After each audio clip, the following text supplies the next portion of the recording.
수요 찬양 예배가 있습니다. 우리 주님을 생각할 때 체험적인 하나님이라는 것 참 감사할 이유가 아닙니까? 찬양합시다.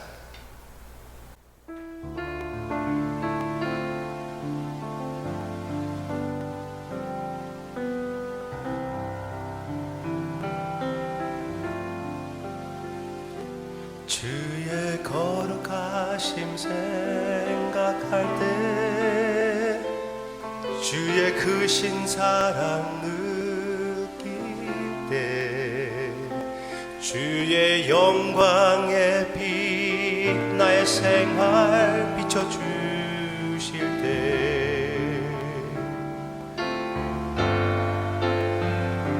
주가 주신 기쁨 맛볼 때에 주의 사랑 속에 나 잠길 때 주의 영광의 빛 나의 생활 비춰주실 때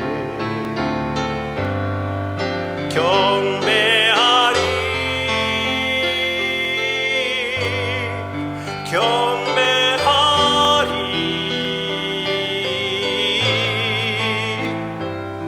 나 사는 동안 주께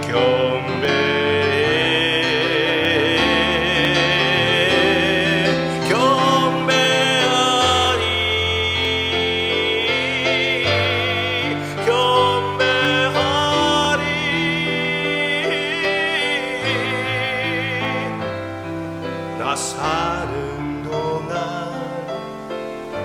주께 경배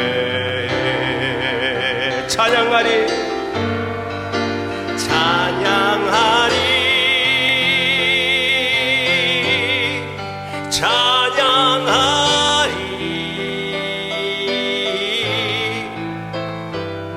나 사는 동안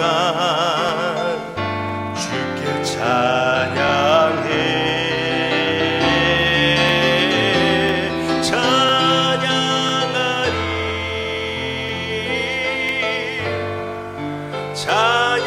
찬양하리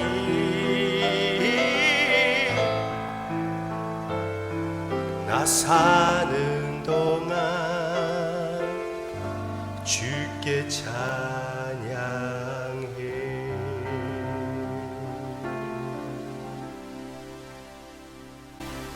사는 동안 주님께 찬양하는, 주님께 예배하는 우리의 결심이 되게 해 주시기를 간절히 기도하고 원합니다.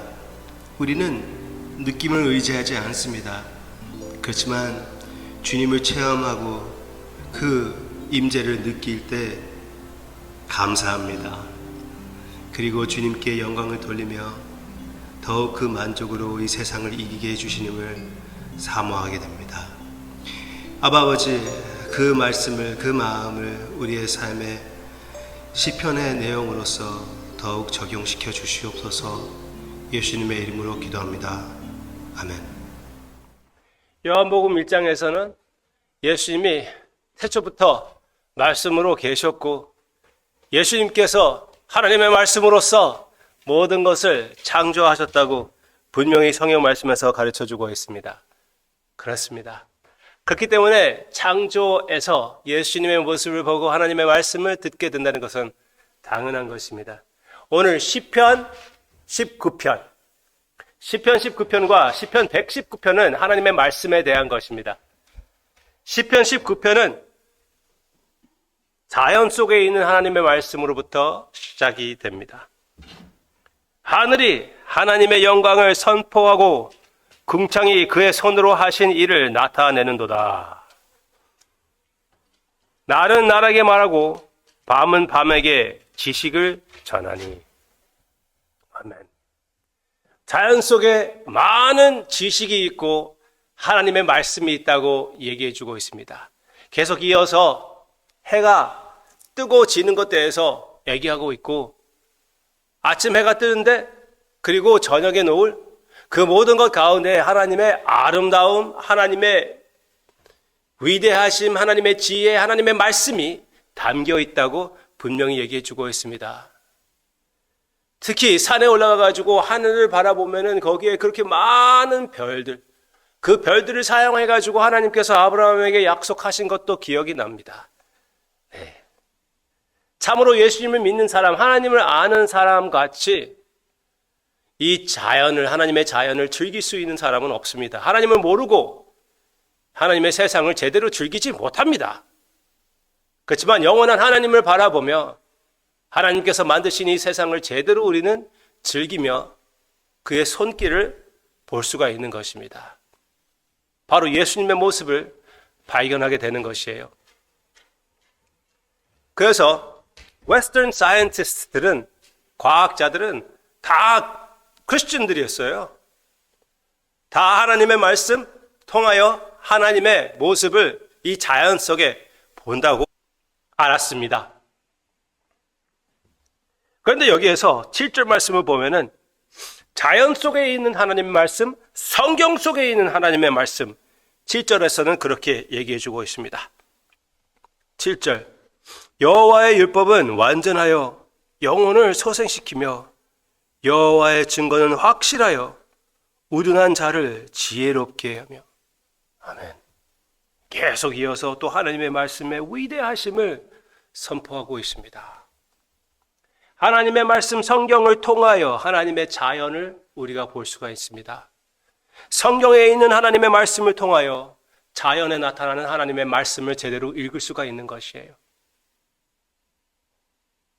그렇게 했을 때 우리의 삶에서도 우리 육신의 병으로부터 우리가 시달려 힘들어하고 있을 때도 그 가운데 함께 하시는 주님을 알 수가 있는 것이고, 그 치유됨으로 인하여 하나님의 그 사랑의 손길을, 예수 그리스도의 임재를 알게 되는 것입니다. 오늘 파스터 매니 아버지 지금 병원에 가 계시거든요. 그분 위해서 기도하시기를 바랍니다. 지금 뉴모니아 때문에 많이 고생하고 있고, 이미 수술을 하셨는데 수술이 지나고 나서 그 다음에 폐렴이 좀 생겼다고 그러는데요. 지금 많이 더 나아지고 있는 상태인데 그래도 계속 기도해 주시기를 바랍니다.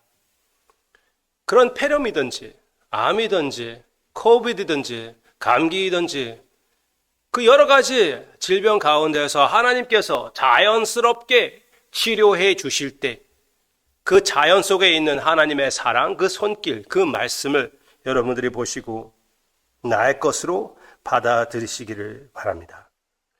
그러면 우리는 어떻게 반응해야 되겠습니까? 하나님의 말씀을 묵상하며 예수님을 바라보는 것이 맞지요? 14절, 나의 반석이시여 나의 구속자이신 여호와여. 그게 바로 예수님이거든요.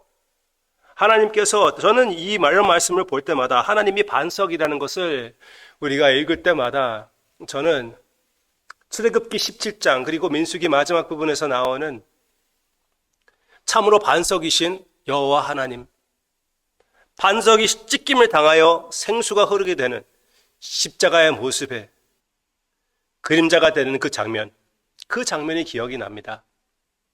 신약 말씀을 보면은 예수님이 바로 그 반석이었다고 얘기해 주고 있습니다. 그리고 예수님께서 그렇게 말씀하시지 않으셨습니까? 예수님 안에 거하고 예수님의 말씀이 우리 안에 거하면 참으로 열매를 많이 맺게 될 것이라고. 그러면 우리는 이렇게 반응하며 고백하기를 바랍니다. 여호와여, 내 입의 말과 내 마음의 묵상이 주님 앞에 연합되기를 원하나이다. 아멘. 나의 말만 아니라 나의 마음도 속으로부터 나오는 주님에 대한 사랑의 고백이 주님께서 기뻐하시는 고백이 되게 해 주시옵소서. 그런 기도로 주님 앞에 나아가기를 원합니다. 기도하겠습니다. 참으로 주님을 마음으로부터 사랑하기를 원합니다. 주님의 말씀을 우리의 마음에 심어주심으로 주님의 임재를 더욱 알게 해 주시기를 바라옵고, 그 말씀으로 우리는 읊조림하고, 그리고 그 말씀을 우리의 입술로 선포하며 서로에게 주님의 사랑을 표현할 때 주님께서 우리 임재 가운데에 역사해 주시고 주님의 사랑을 맛보며 주님의 사랑을 선포하는 우리의 삶이 되게 해 주시옵소서. 주님의 말씀으로 살고 죽는 우리가 되게 해주세요. 예수님의 이름으로 기도합니다. 아멘.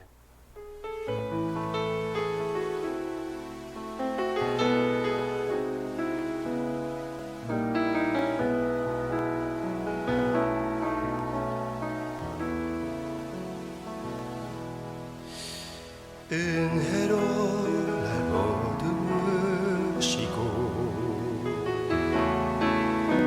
사랑으로 품어주셔도 내 마음 한 자락도 지키지 못하는 이 모습 부끄럽습니다. 따스한 곁을 내어주신 주님 앞에 나아갑니다.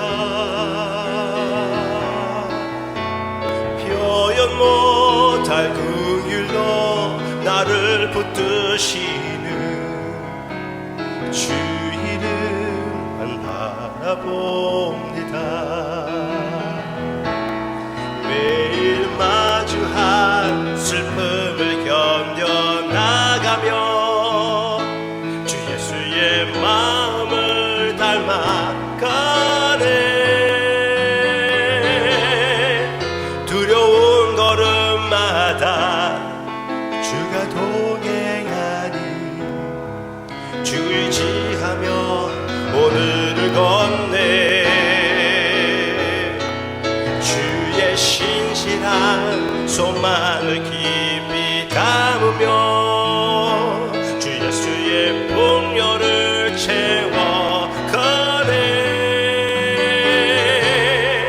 하나님의 자녀로 명예 지켜가며 기뻐진 삶을 주께 드리네. 하나님의 자녀로 명예 지켜가며 기뻐진 삶을 주께 드리네.